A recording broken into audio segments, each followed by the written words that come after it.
What is up? I am Miguel Antonio, and this is the Live and Create podcast. It's where I interview artists and entrepreneurs about what it means to live a great life and create great things.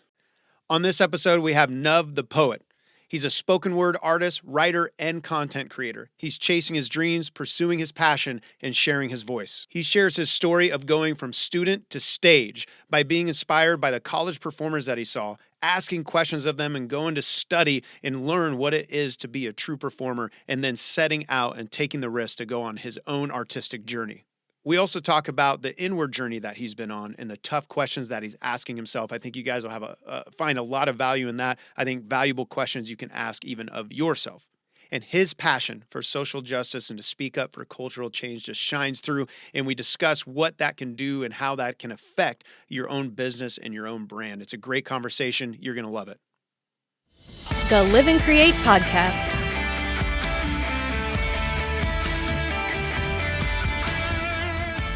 What did that look like for you? I know we were kind of catching up, but this is an interesting thing. I think I might just keep in the podcast if you're cool with it and go a little deeper. What did that look like for you? What did the process look like to take that inward journey? So it was really interesting in that I got onto TikTok like a few months before the pandemic happened to hit. But around the time the pandemic really started, I just started talking about my faith on TikTok. And I didn't know how that was going to go. I thought it was going to go really badly because the internet is the internet and people can be really... Almost everything goes badly. Yeah, exactly. But to my surprise, and like it went really well. Like the reception, the response people have given me for sharing my faith and talking about it has been very positive. Like my following is because of me talking about my faith, which is not what I expected. Yeah. And so that exploration of my faith led to just more asking myself these questions and like trying to work on my connection to my spirituality and my faith and to the divine. And that has helped me look at things and go, why am I doing this? Why do I have this issue? Or why am I so concerned with these things? And really just questioning more of the way I've been behaving in a lot of ways, or the way I think about things, and really made me adjust that sort of thinking, or at least challenge it and go, what do I need to remove or change, and what can I keep, and what ways work for me and what ways are really not working for me, and I'm just uncomfortable with actually doing those things, and I'm afraid of doing those things or living that way because I'm not used to it, or I'm so used to being around people. So like it was very very interesting that in a way TikTok was the catalyst for my growth. I love it. So TikTok gave us, Lil Nas X, and it gave you spiritual inward discernment. And TikTok has many, many capabilities. That's pretty cool, though, man. I do think sometimes it can be easy to distract us, because I distract ourselves with people, because I am the same way. I'm a people person. I love being out. I long for the day where there's a local venue here that I love called the Rhino. I long for the day I can like walk back in and, drink whiskey, hang out with everybody and reconnect.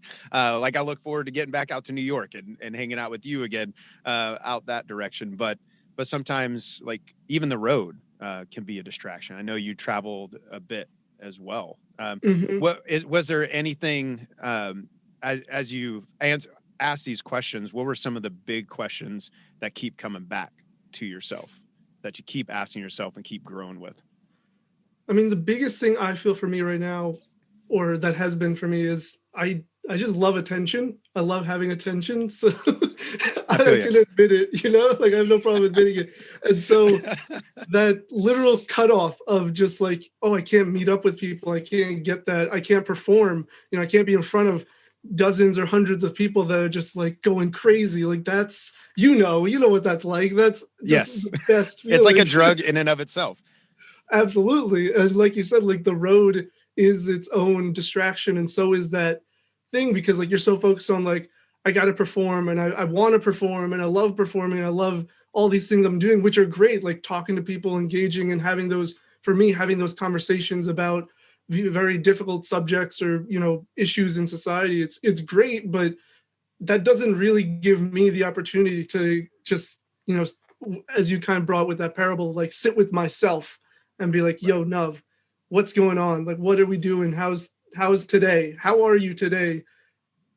How are you handling not getting attention? Like that's the question that I ask myself a lot. How are you That's handling great though. not getting attention? Because it's tough. And fortunately, I've worked on it a lot. It's taken me a while, but as the time has passed, I've become more and more comfortable with just like just sitting at home and like, I love watching film. Like I studied film in college, so I love watching film and I love studying and analyzing it. And you know, even though like kind of to your example, it's maybe not with myself, but like just doing that and doing something that I love for me, and not worrying about sharing it with people and discussing it with people and any of that is just a really interesting experience where I'm just like, here's what I've discovered about this film and these characters and these things. And like, I just like thinking about that. Like I've created so much headcanon for characters in my, That's awesome. in my spare time. Like I talk about it a bit on TikTok as well, where I started talking about Star Wars and like the different characters that I'm really into. And I've created this like backstory for them and stuff. But ultimately it's still just like, film is a passion of mine that I really get to explore and have had time to just absorb a lot of. And so, yeah, that question is just like, how do you deal with not getting attention? I like that question. I might need to add that to the questions I keep asking myself. That's great. But yeah, the concept of loving yourself, for me, it's been the concept of giving myself grace. And I realize because I have this internal dialogue, which sometimes can help, but it's more like, hey, what do you do, motherfucker? Get going, that. And sometimes maybe it's helpful. But I think a lot of times that there's that voice like that just doesn't give myself grace when things don't go right or well. And so that I can get stuck there. But that's cool, man. You've been on that journey. Now, I do want to get, because obviously you're a spoken word artist. I'd love to talk more about that. Actually, my last interview was Odd Rod, which, nice, so that was cool. We talked a bit about you in that. So I want to get to that. But I know for you, film is a big deal. And you also do a whole lot of film work in the day job. Is that, would you say that's like your day job, or is that a side hustle? How do you view like what you do in videography? So, I mean, I do have a day job. I work for a company doing video marketing, but it's not like filmmaking, or Okay. even just like, it's not video production in the way that I really want to be part of video production. I see. So yeah, right now, and I haven't even done much freelance, like pandemic aside. Since I got that job, I haven't had the time or kind of like the drive in a way to freelance, because it's just like 9 to 5 Monday through Friday. Just weekends I want to chill or create my own content for other things. So and you're on the TikTok inward journey too, so yeah. you got to So, carve out time for that. yeah, so I haven't really sought out gigs for other people. It's usually my own stuff that I'm working on. But yeah, it's definitely, as of right now, like a side hustle. I do want to, truthfully, I want to be a screenwriter for a television series or multiple television series. That's my ultimate goal. So I'm working on scripts and, creating different, pieces of content to hopefully eventually produce myself or pitch to other, networks or studios. And so that's really where I'm at with video production right now, other than my day job. Right on. In the day job, is that more editing, marketing videos, shooting those kind of things, or is it part of like pushing it out in social media and dialing all those things in? It's all of it. So I pretty much handle the filming, the editing, and then I handle one platform for us, and there's someone else who handles like other platforms. But yeah, I'm like coming up with the ideas, writing the scripts, shooting it, editing it, all that. So I'm doing pretty much what I would be doing freelance, but it's for a specific company and for a specific industry. And so it's not exactly what I want to be doing. But what I do love about it is that it's a smaller company, so they're very open to kind of, creative ideas. So even if it's something that seems a little wacky or just unorthodox, they're just like, hey, let's give it a shot. And so I get to really explore and pitch different kinds of concepts for how to shoot these videos or how to, present, create promos. So that's really cool. Right. That's awesome, man. In a way, it sounds like maybe you're just getting a lot of reps in that'll help you when you finally do your own things on a larger scale, because you are doing your own things from video. But yeah, it sounds like maybe that's helping you get those reps in. Yeah, that's exactly what it is. Even lighting is not my strong suit, so setting up lighting is something that I'm doing, and I have the room to mess up, right? Because it's not like I'm working for Disney where if I screw up lighting, they're Right. just probably gonna be like, just get out of here. So I have that space to really experiment and learn and take the time to figure things out while I'm creating content. And in a way, it's like it's experimental and also beneficial, where it's like, oh, you can look at the video from 3 months ago and the video from yesterday and see differences in how I filmed it and how it was shot and edited and all that. So it is it's cool for me and maybe even for the company. I don't know what their thoughts are exactly on that, but Well, they haven't fired you yet, so yeah. you're in. So far, they like it. Yeah. I was doing video and social media for a smaller company here, and that helped a lot, learn a lot of things and a lot of reps. And the owner of that company was willing to take a lot of risks. And so it was a cool journey. It was weird because I spent years with the band doing everything to build kind of my own brand in a way. Mm-hmm. So it was weird doing it for someone else, but in a way freeing, because I was like, it's literally not about me, period, at all. So, okay, yeah, let's do that weird thing. Let's just try it. Let's take that risk. And I learned a lot through that. And I think it's helping me take more risks. One of the videos you made, though, that I thought was hilarious, yet at the same time, very pointed and timely, was the where you're essentially you play several of the characters and you have someone else in where they're calling to report that there's a black man in their neighborhood. Yeah. And then when you forward them on, they actually get a black man. I don't know who the actor was in that. And I just thought that was a hilarious video. I might need to reshare it on my page after I put this episode out so people can have context. But what inspired that video for you? So, like I said, I've been on TikTok for a little over a year now, and I started with just sharing my poetry. I was like, I don't even care. I'm not going to think about it too much. I'm just going to post my poetry. We're cool, right?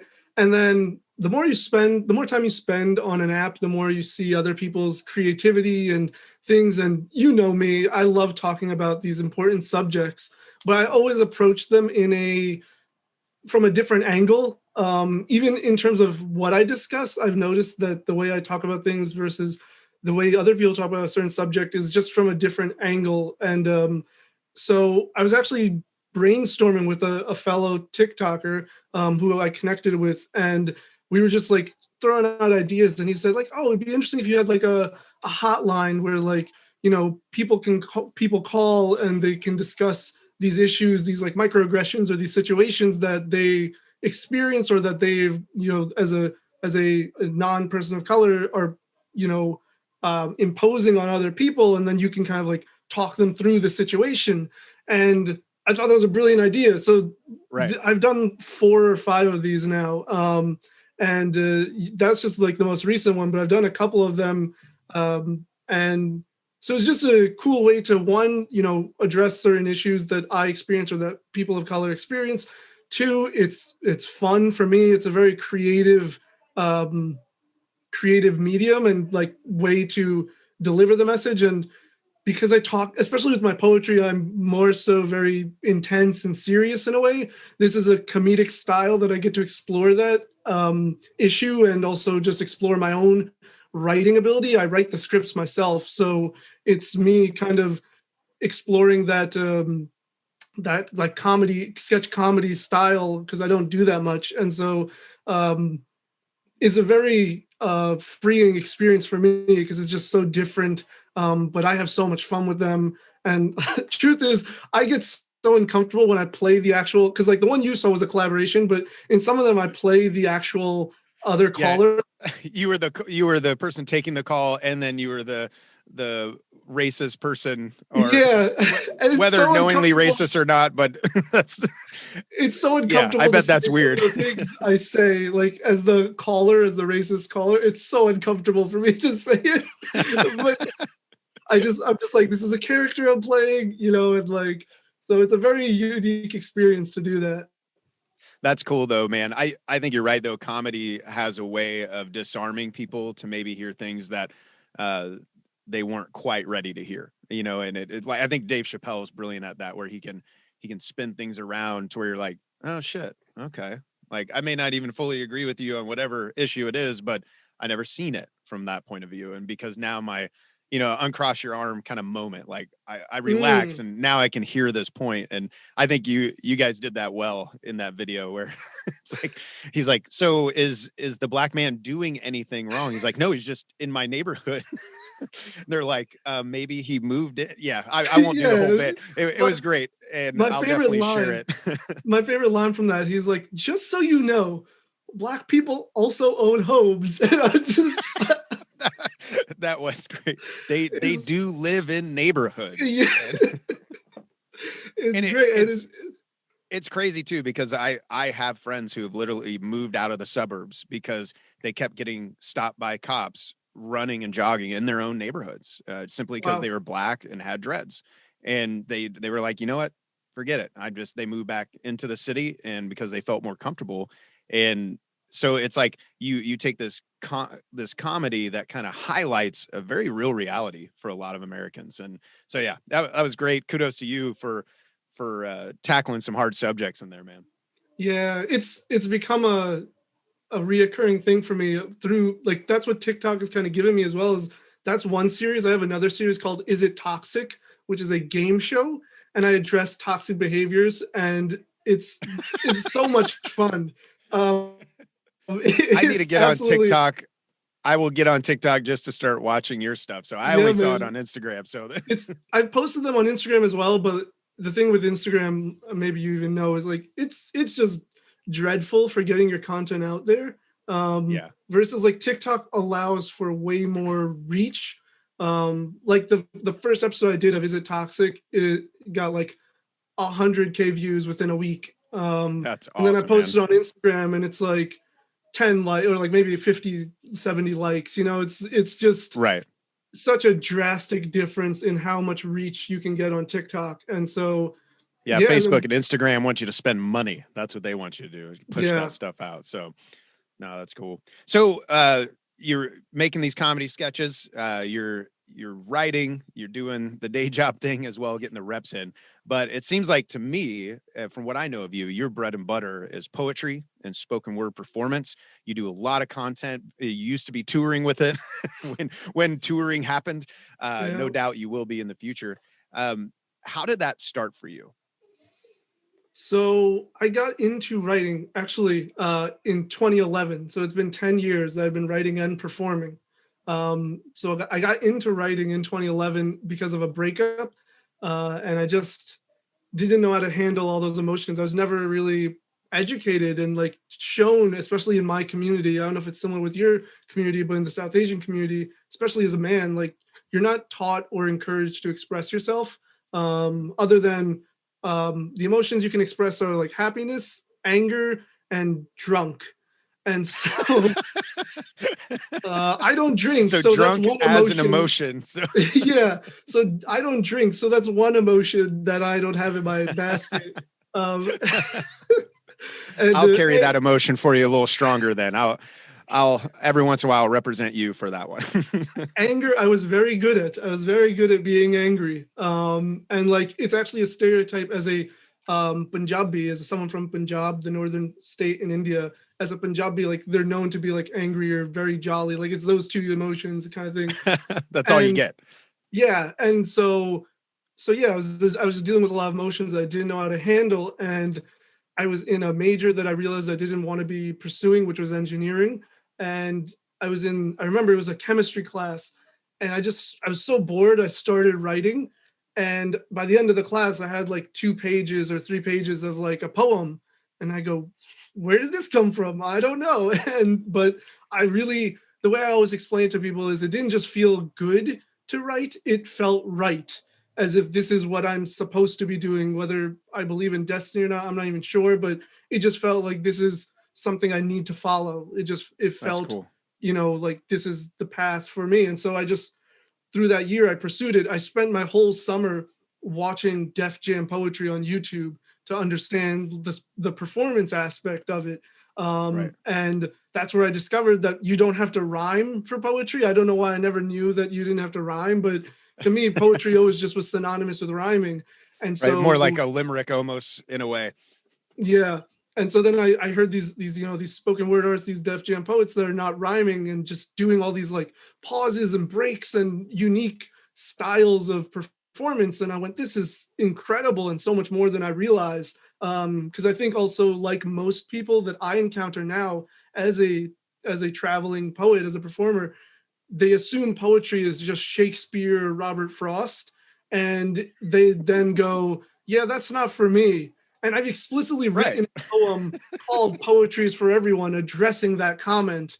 And so I just learned that there's so much more to it, and there's so many styles, and it's like rap without music. Like, that's really what it is, or it can be. That's one style that it can be.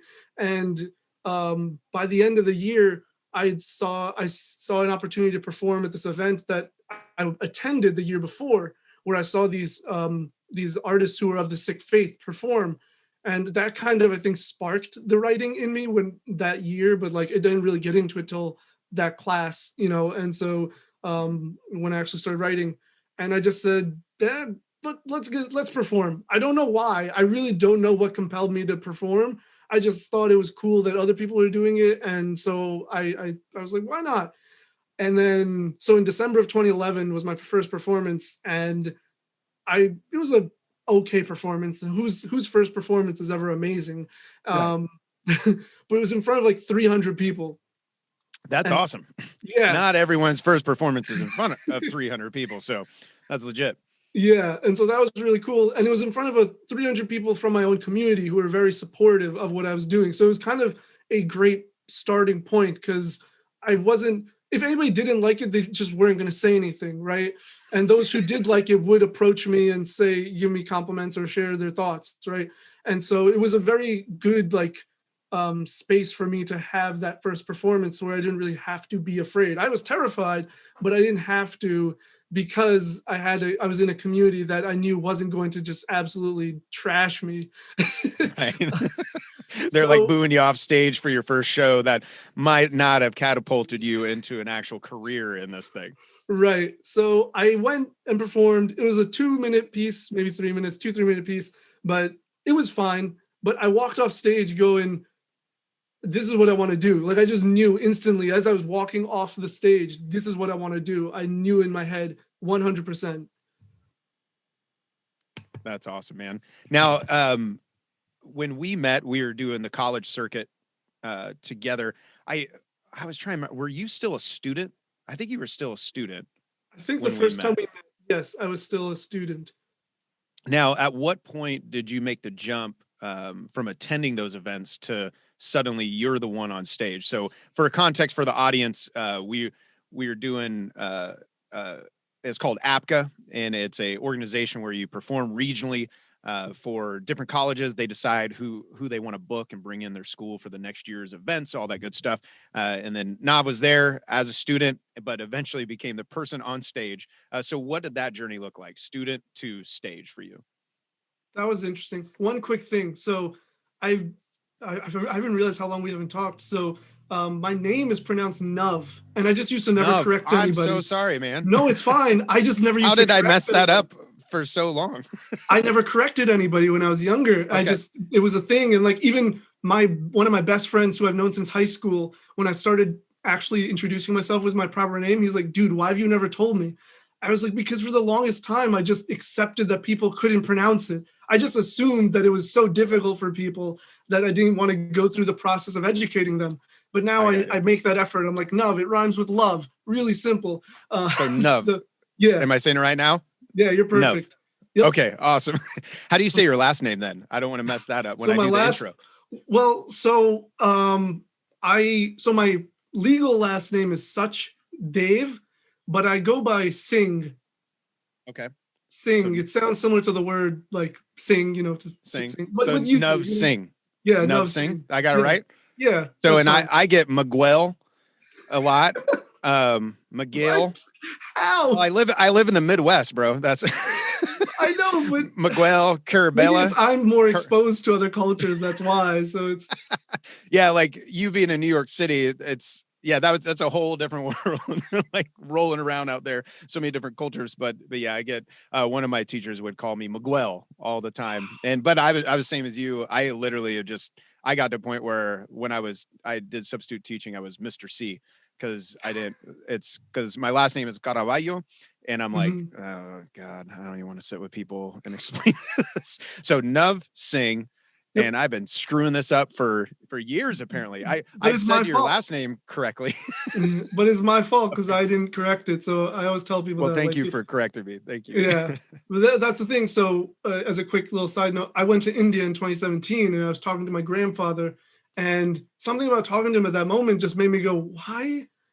I felt like I was disrespecting him, my family, my Hmm. community, my culture by letting people mispronounce my name.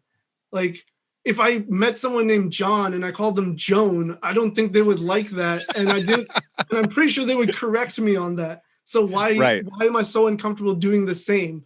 Right? It's a lot of like white supremacy ideology that gets embedded even in us as people of color.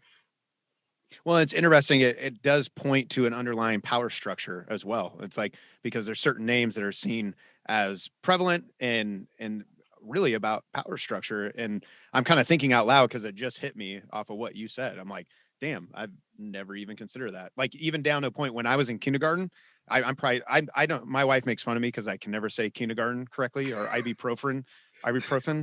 Fuck, I don't know, but It's fun. I was in kindergarten. Now I'm stuck on it. I keep messing up. And they went in, they're like, would he like to go by Miguel?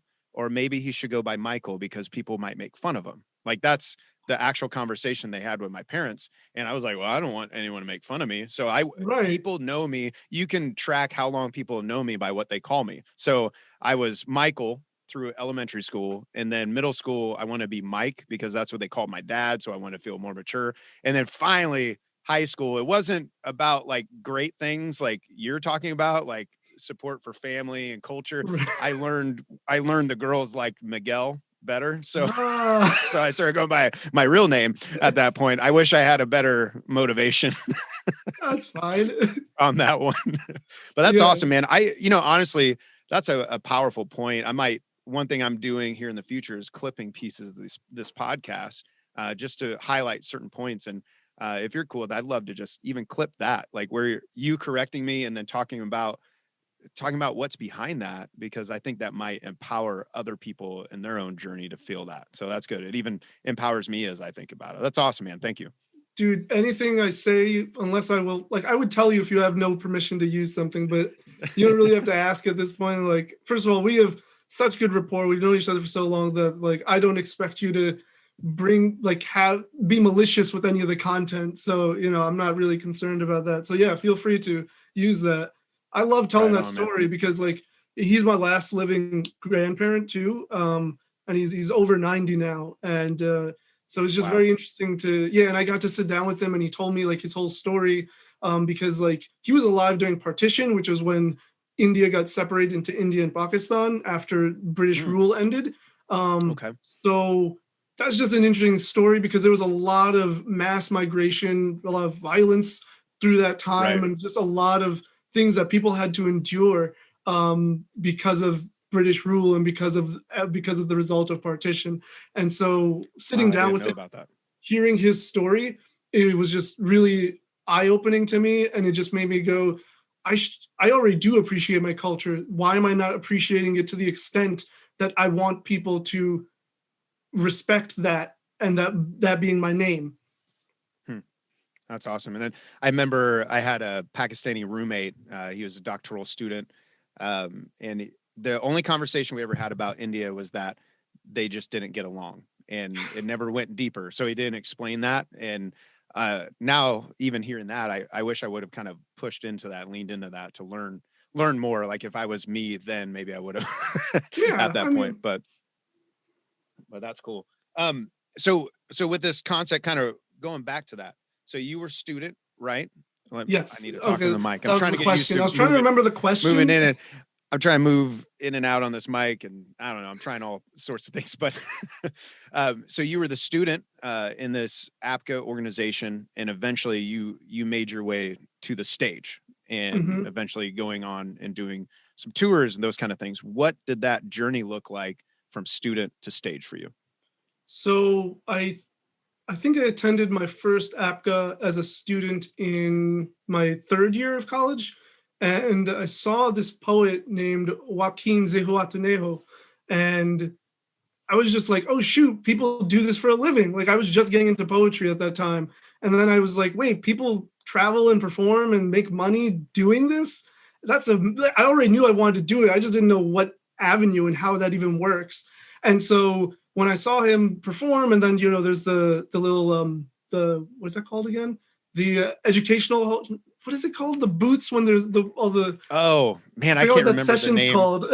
Whatever. There's a time where you get to, as students, get to talk to the performers, and so I just went up to him and I just started asking question after question, just trying to understand like what's going on here. And like, fortunately, it wasn't just him. There's also, Ryan Pinot, right? He's a The name speaker. sounds super familiar, but He's a very I'm gonna energetic go look it up. guy. Energy is everything is his motto, or at least it was at the time. I don't know if he still goes by that, but He's um, like, I had to turn it down a little bit, man. No, but the name sounds familiar. I have to go look him up afterwards and see. somehow I just he was my first ed session. He was my first educational session that I sat in on. It was like 9 a.m. on a Saturday morning, and he's just like, "Hey everyone, what's going on? My name's Ryan." I was like, "Whoa, what is going on here?"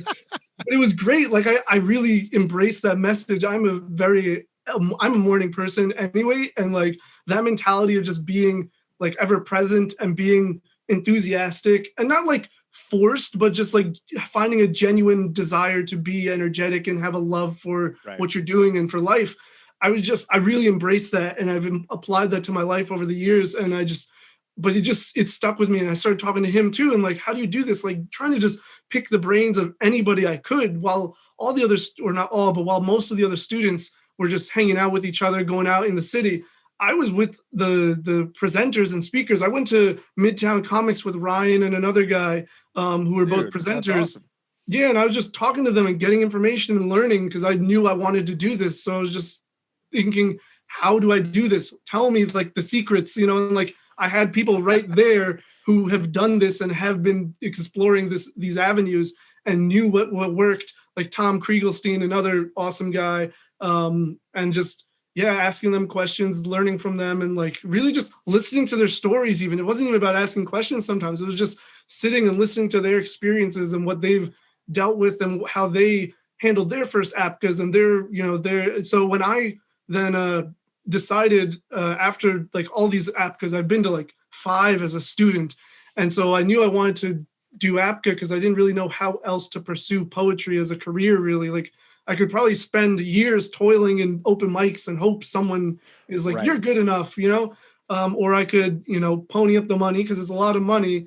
And That it is. We invested like over 10 grand, I think, our first year into it, but it paid yeah, off. But there is an investment that is yeah, in there. and so I was working part time after I graduated at 2 different jobs, and like I saved up for like 2 years, and then I went to my first APCA in Houston. So it was APCA 2016. I think it was spring, and I just I went for my first APCA to perform, and I actually got 6 shows right off the bat. That's amazing. That was the performance I remember seeing you in, actually. I think we were down there in Houston as well with that same Yeah, one. that sounds So, right. because I think we met you at another one previously as a student, and then there you were Yep. performing, man. You I, shared that. I've never forgot the piece about your father mhm. that you shared, and that was such, like, I literally am getting emotional thinking about it right now. Such a powerful piece. But so that show for you, that showcase went really well. You had 6 shows. And then what else kind of transpired for you during that time? It was just it's still, even though I knew quite a bit, like learning about APCA is still like as a performer is a very different thing than being a student. But it also like it's cool to be a student and then do APCA because I have an insight that a lot of people don't, because I've been on the other side of the booth.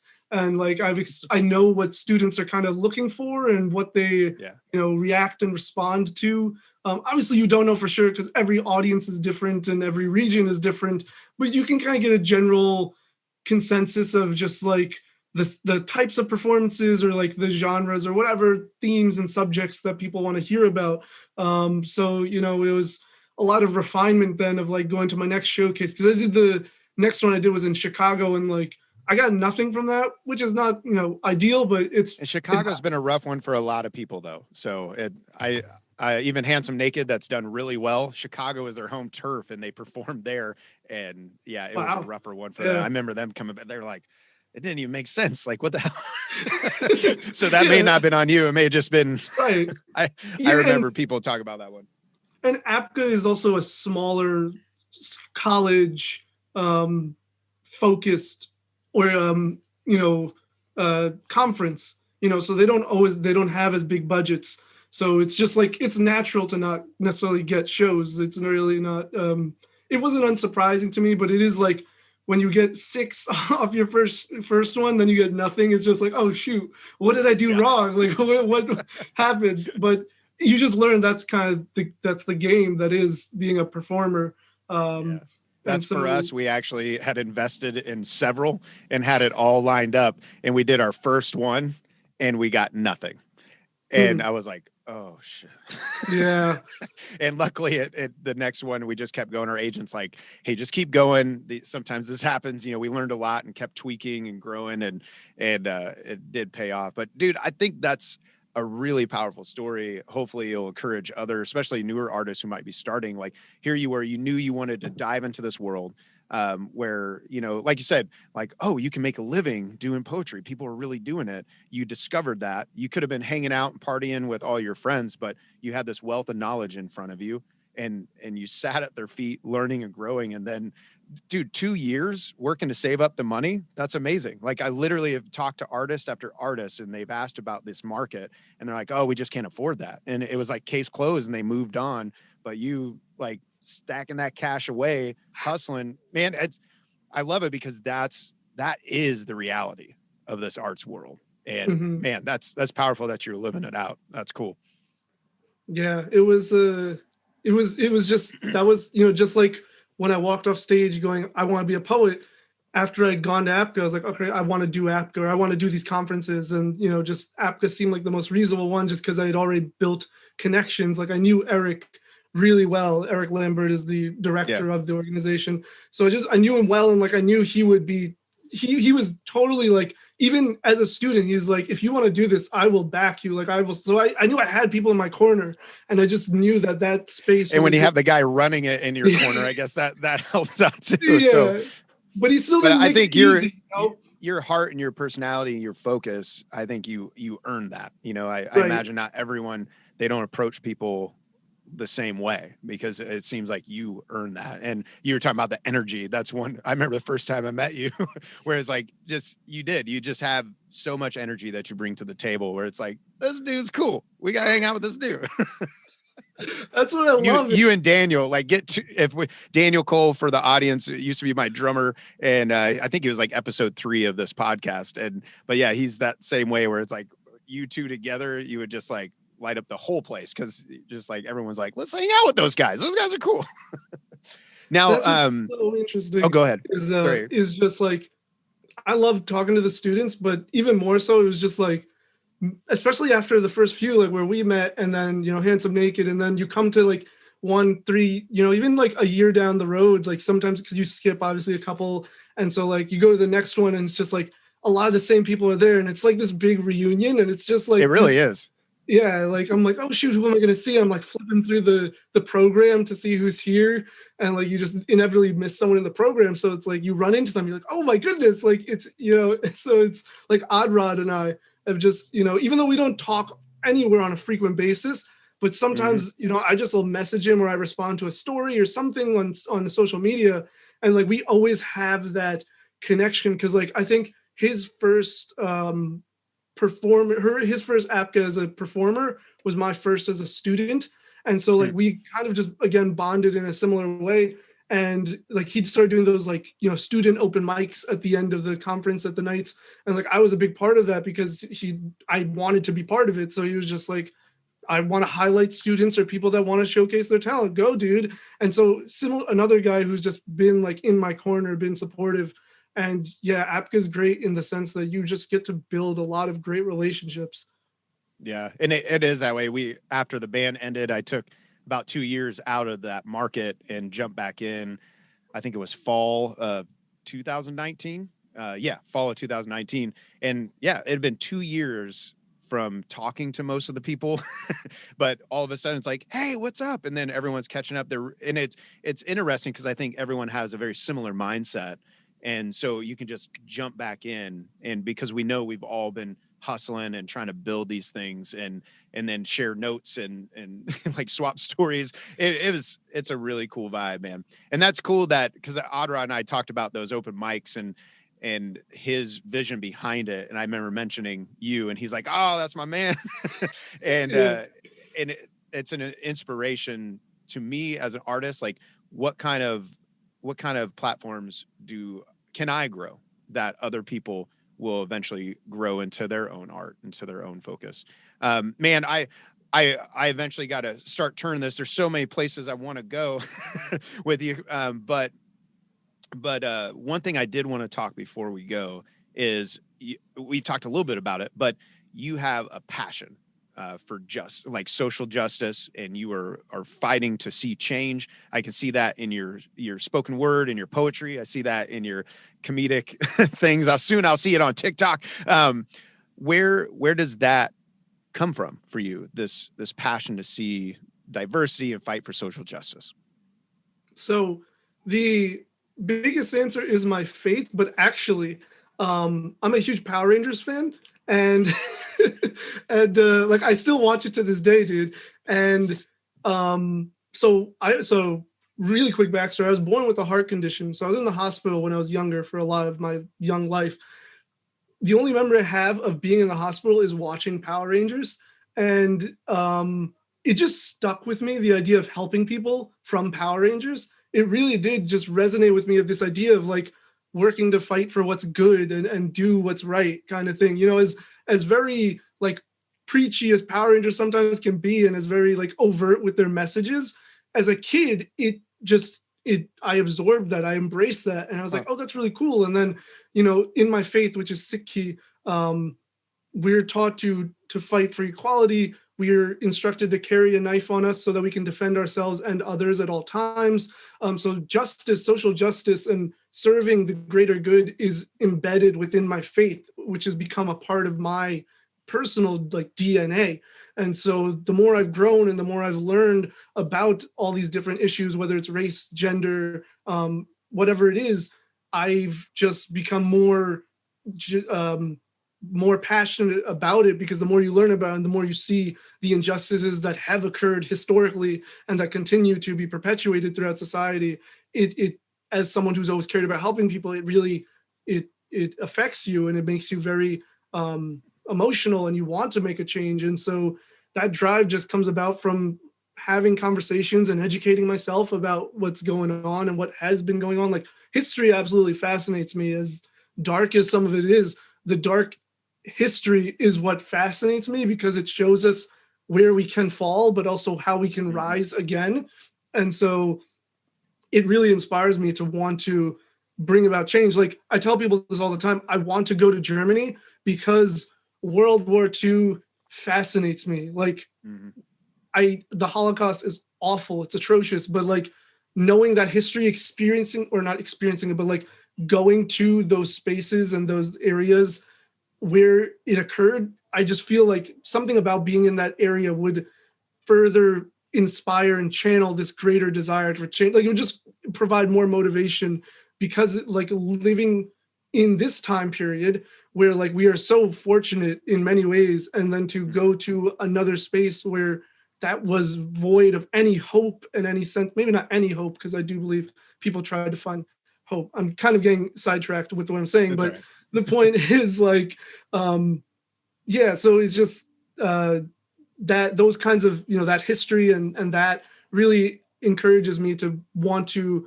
make things better and continue that progression that I feel like we are on the path of. That's awesome, man. Yeah, we actually had a conversation, I think earlier this week, in our family about the potential of traveling to Germany to see the concentration camps that are there. Social justice and those kind of things are a big topic amongst our boys and in our family. Our oldest son really drives it. He's involved. He's 16. He's going on 17, and he's wanting to do political science. Like, he's very involved in activism on his own. It has been on his own since like 14. So those conversations like spur it, but it was that conversation of looking around. It's almost a reminder of where it can go and the importance of fighting for it. And but it's, so if I'm hearing this right, though, it was Power Rangers that inspired it, and your faith that then now drives it in a way. Yes. Okay, Absolutely. so Power Rangers inspired, faith fueled fight for social justice. Now, how do you? So it's Siki. Am I saying it right? It's Sikhi. Sikhi. Yeah. Sikhi? There you go. Is that right? Yep. Sikhi. Mm-hmm. Okay, cool. And I was messing up previously saying Sikh, so Sikhi. Yeah. So Sikhi Awesome. is the faith, and then a Sikh is the follower. So I am a Sikh. I follow Sikhi. Okay, that's good to know, man. That's cool, man. And I think it's a brave thing to do, to do your art, to try to build this career, yet at the same time fight for social justice issues in the midst of it. I've often got people like mentors, people who I love and trust, who have encouraged me not to go that direction because it takes some of potential clients off the table. And it really does, especially like me living in the Midwest. But I've wrestled with that throughout my life, because I'm like, is that who I want to be? Is that the kind of art? Like, I write songs that have nothing to do with it, but then I do write songs that speak out on different topics that may be challenging to some, may be offensive to some. And in where I've kind of landed with it, where it's like, it's worth it, because at the end of the day, if someone's not going to hire me because of that, I don't really want to work with that person anyway. And hopefully they'll come around, and maybe some people will over time. But I think that's cool that you decided to really integrate all of your art with this idea of social justice. That's cool. Has that affected anything for you, like in a negative way, or do you not even think about that? None to my knowledge, because I think I get what you're saying, and I feel like that's probably a battle a lot of artists deal with. But Right. My art has always stemmed from that. Like, I started writing poetry in part because I was dealing with a lot of like discrimination and harassment for my faith.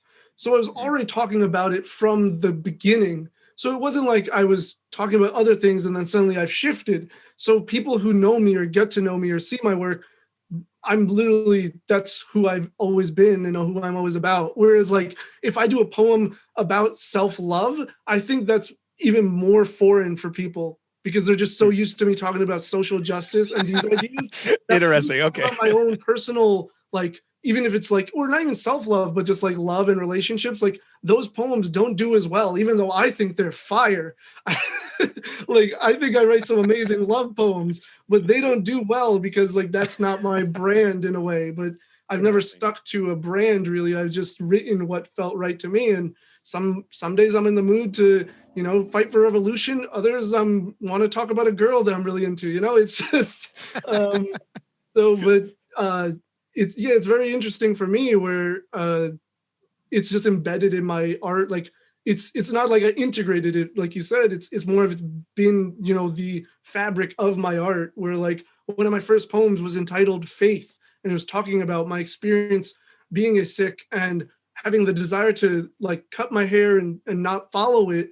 And then reminding myself that my ancestors literally died to defend my right to have this identity. So why am I so upset by someone calling me a terrorist? Like, yes, it's annoying and it's not right, but compared to what other people have been through, I think I can handle someone saying a word at me, And so, and that's just me. I don't want to sound like I'm invalidating people who get upset or are bothered, because they should. I'm just saying me, I've gone through this growth of like, now when people say stuff to me, I kind of just chuckle. And I've done it on TikTok. Like I don't know how much you're familiar with TikTok, but you can respond to Only comments. My wife shows me videos. That's about it right now. So you can respond to comments with a video. And so I've responded to people's ignorance with videos where I'm just like, I mean, you're free to think what you want, dude, but like, you're not changing my mind. I'm not packing up and going out of this country just because you tell me to.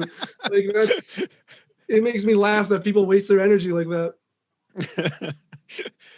That's awesome. You're like, no, you didn't accomplish anything. Not getting on a plane and leaving. So yeah, what are you gonna do? I thought it was funny. I made a silent film called A Bigot's Dream, where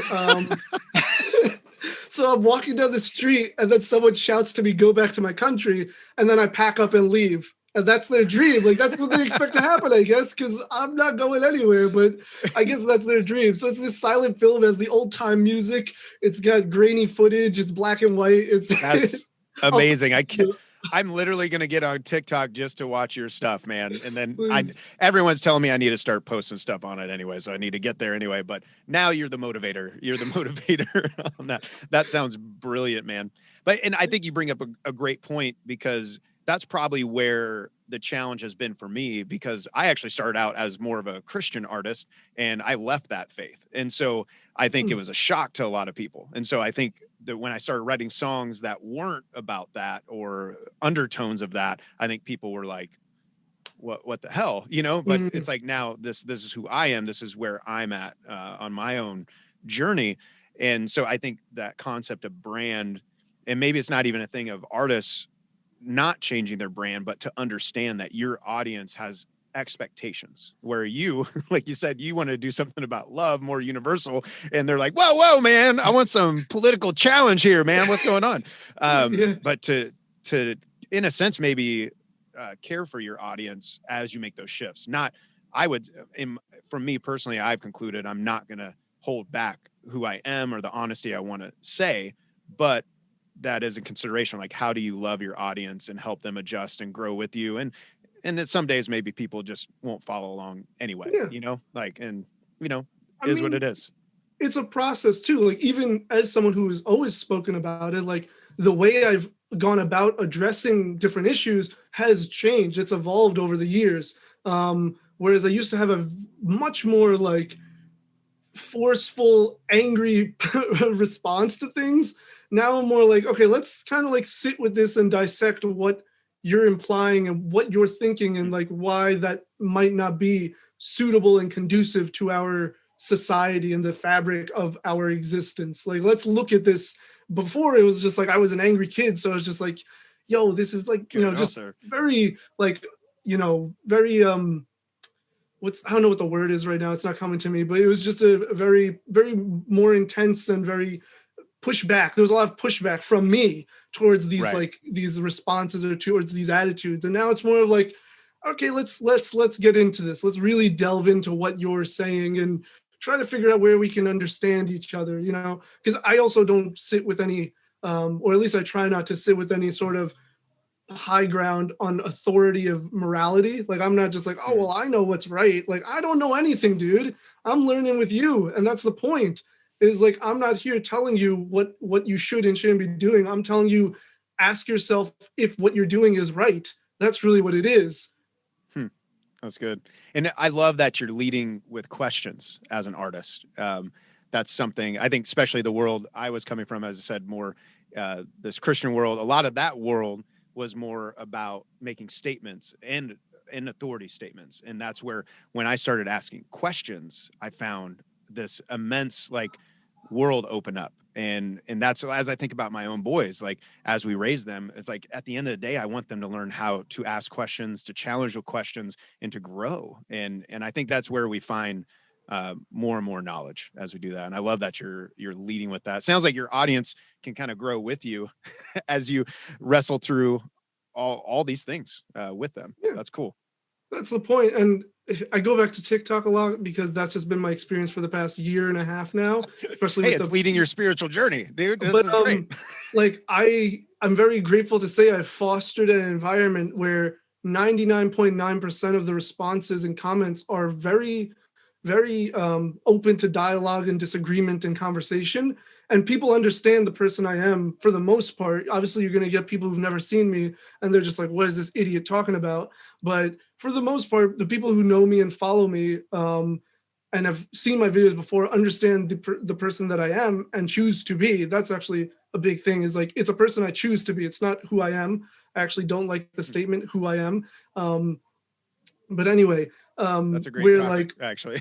yeah. So when they engage with my content or hear my videos, like listen to my videos and listen to me talk, they're like, yeah, I mean, I totally get what you're saying, dude, but like, I think this, and I'm like, cool, let's hash it out. Let's talk it out. Not even like an argument, just like, let me, like, I will actually ask them in comments. I'm like, oh, well, why do you feel this way? Like, why do you think this is the right thing to do? Or, you know, like one time, I made this poem about just criticizing America. I was just like, look, like, this is a historical, you know, truth of America where we've mistreated different communities. And people are like, oh, if you hate America so much, why don't you just leave? Right? I got that a lot. But some of the people, I was like, hey, where did I say I hate America? Please point to me in the poem where I said I hate it. They're like, oh, well, you're just complaining a lot. I was like, no, I'm just acknowledging what is our truth as a country. And I was like, do you not agree that there are issues in terms of race? And they're like, well, yeah. And we had this whole back and forth dialogue where I just That's awesome, had man. them ask themselves questions about this anger that they had. And it came down to a point, the person literally said to me, I was not expecting this response from you. I was expecting something way more angry and, like, you know, kind of demeaning. And I was like, we all go into conversations, especially about race or gender or whatever it is, expecting the person to say certain things because we've already put them on the other side just because they disagree with us. I don't go Right. into a conversation with that mindset. I go into a conversation wanting to understand why you think the way you do. That's cool, man. That's a good encouragement to me, because I would say in my transitions throughout life, the last few years, I've been more in the anger phase, and It's natural. but I've been, as I've been talking with friends, I'm like, you know, at the end of the day, if you keep battling with people, like, there's only one direction you can go. Like, that eventually leads to war in one way or another. You know, like, whether the big conceptual world war, you know, like Right. through like countries, or just wars constantly in your life. So what does that look like to be who you are, to be honest, yet at the same time find common ground, find peace? That's a tough road to walk, and that's an encouragement to me to hear you talk about that. It's I tough. love what you talked about too, just this idea of who you choose to be, because I think the idea growing up for me was like, you know, who am I? Like, how do I live out my true self? But I think the older I'm getting, I'm seeing like, it's who do you want to be? Like, and the concept I keep thinking of is there's still time to become the person you always wanted to be. And that, like, today you can start, like, if you always wanted to do this and this, but you failed at it, you can still take those steps today and change that and move forward. So that's awesome. Unfortunately, I got to start landing the plane as I wrap this up. This has been a great conversation, but I'll wrap it up with the last two questions. It's the driver, we've dove into a lot of philosophical things already. But if you had to, you know, distill it almost down to a meme that you had to share, or a short video on TikTok, how about we do that for you? A short video on TikTok. A minute isn't enough, by the way, just for you. So you I bet. you So, should see my editing, my Premiere, my editing software. Just like I trim like from a minute 45 to a minute. It's ridiculous. that's impressive though. I live that world a lot.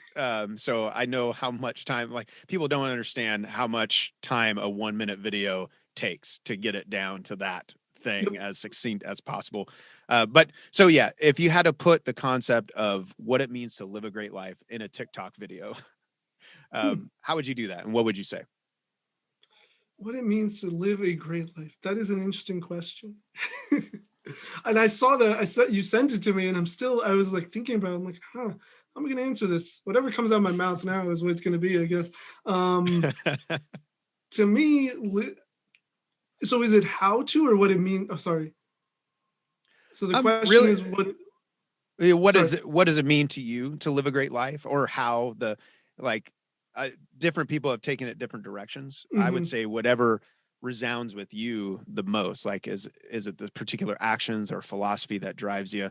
But at the end of the day, like right now in your life, if you were on your deathbed and you're looking back and you're like, I did live a great life, what would that mean? Like, what would you explain Hmm, why that you lived that great life?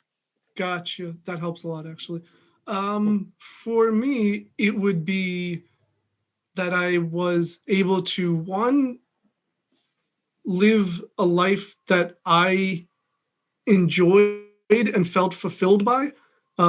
Because I used to, like I said, I used to study engineering. And if I continued down that path just for the sake of stability or security or whatever one of these reasons that had nothing to do with my interests, I probably would be miserable. So it was me choosing to follow film and television as a career path and poetry and do what I love and what I really enjoy and what brings me fulfillment. I mean, we were briefly talking about editing. Like, I love editing. I can sit at a computer and edit for hours, and most people can't stand editing, but it's something that I find a lot of joy in. And like, I will trim at zero point 0.1 second for minutes, if not hours, just to get it right. So exactly. And no one's going to notice it, by the way. No one's going to know that change was there and how relevant it is and how important it is. But to me, it's like, no, it's that way. And so, yeah, it's living a life that I feel fulfilled by. Um, and that one that serves others. As I'd mentioned earlier, like helping people and providing service to others, being there, um, being able to make a change and impact people in a positive way is so important to me. In our faith in Sikhi, there's this concept, or the word is called seva, which is selfless service. And it's something that is instilled in Sikhs constantly. Like even at the Gurdwara, which is a Sikh house of worship, there's a meal served at the end of the service, at the end of the program. And so, we're always instructed to do seva, to do langar, which is giving out the food and everything like that. So it's very embedded within our community, within our faith, to help others and serve. And so, yeah, so to live a life that I feel fulfilled by and to serve others, that is what defines a great life for me. That's awesome, man. Sounds like a great life. And when you think about creating, I know that's a big part of your life. Right now, how would you define what it means to create great things? To create great things, honestly, because this is a conversation I wish I maybe I have a great idea for this, that I need to talk with people about, like, creativity. And I feel like we put a like a, I don't want to say hierarchy, but there's just like a standard, I guess, for creativity, which I understand in maybe the societal aspect, like what stands out in terms of how many people listen to it. I guess there's numerical, information that can determine what's great. But to me, being creative in and of itself is great. And so to create anything, to me, is a great thing because of how much people are stifled in their creativity in society. And so just the opportunity to, like, to a lot of people, creating TikToks seems so frivolous and so pointless. But to me, to create a TikTok and then have people understand what I'm saying and like put out information or content that people resonate with, that really just, to me, is great. Like, even though it has maybe no value to my career or anything, even though like I've had people reach out to me because of my TikToks, which is cool. That's cool. But yeah, just to create content that I enjoy, it really comes back to my own fulfillment, really, as a creator, as an artist, as a performer. Um, I've created content that, people like absolutely love. I've created content that people are like lukewarm on, or, like I said, love poems. People are just like, that's cool, I guess, but like, we don't want to hear from you about that. But I love those poems, and I recite those poems to myself because I think they're freaking brilliant, and I fall in love with myself then. And so it's really just what fulfills me and what I feel, sits inside me, and I can get out onto a paper or onto the screen or whatever medium that I choose or that an artist chooses to use as their canvas, is whatever I can do in that way that I think is great art. I love that. And I think so many artists hit walls and hit creative walls. And I think often when I have those conversations, either talking about my own wall I'm hitting or talking to other artists about the wall they hit, it comes back down to they lost the love of simply creating, where it started. So that's powerful, man. So let everyone know where they, real quick, we'll wrap it up, but let everyone know where they can find you on TikTok and elsewhere. Yeah, so I am Nav, the poet, no underscores or spaces, on TikTok, Instagram, Twitter, Spotify, Apple Music, iTunes. I actually have an album out. I released it in 2019. It's all spoken word. It's entitled Modern Times. And I think those are all the platforms really that I even use. And yeah. Awesome. And I'll tag it all in the description and everything. But man, thank you so much for sharing your story and sharing the things you're processing and learning. That was awesome, man. Thank you. Yeah. Thank you for having me, my friend. Thank you for listening to the Live and Create podcast. If you like what you heard, make sure you subscribe and leave a comment or a review. The Live and Create podcast.